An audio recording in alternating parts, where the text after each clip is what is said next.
Okay. Basically, this is just to show the people how it works. Yeah. Right? It's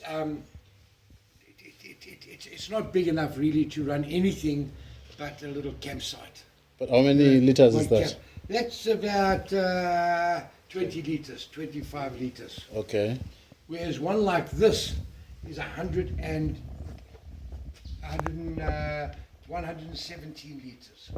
Okay. Now this one here is if you take it as a normal geyser, you're probably talking it's an equivalent of about a 250 liter geyser. Wow. Because the water is boiling hot in there, and as the water comes in through the bottom, she mixes with the cold water. So to get down, I mean, with the hot water in there. So when you get to about, you're talking about 100 down to, you can't shower or bath in 60-degree water. No, it's too So hot. you get about 250 liters out of a geyser like that. Okay. Because you're mixing it. Because you're mixing it with cold, Yeah. So when you're talking about showering, you're talking about 15, 18 showers. We run at Glenda's farm, a friend of ours farm in Botswana. We get 9, 10 showers in a bath out of that particular unit. And how much fire do you need to light up Nothing, underneath? Nothing. Two little logs to start it, Yeah. and it takes about 20 minutes, Uh-huh. and then you can start.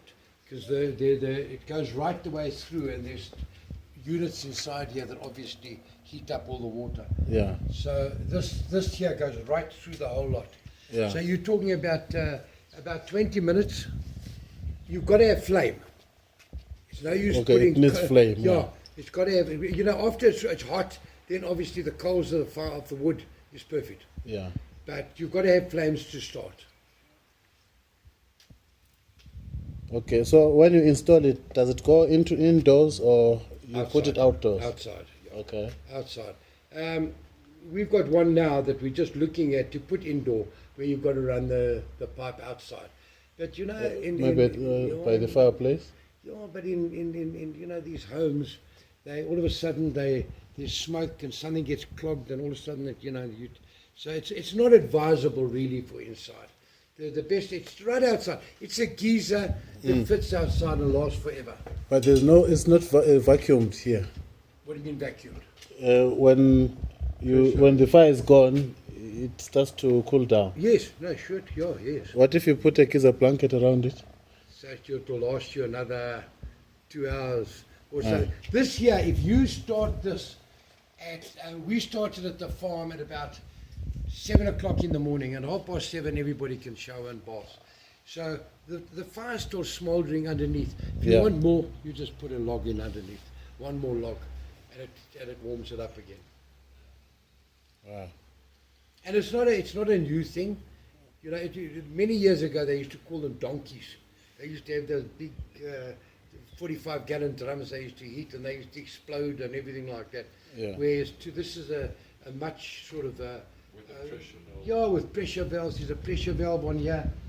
So if the heat gets too much inside, this pressure valve will spray it over. Okay. And it lasts a lifetime.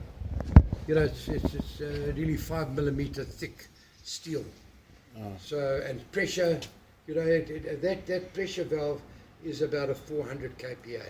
So, you know, when it gets up to 400 kPa, she blows out of there. She doesn't explode.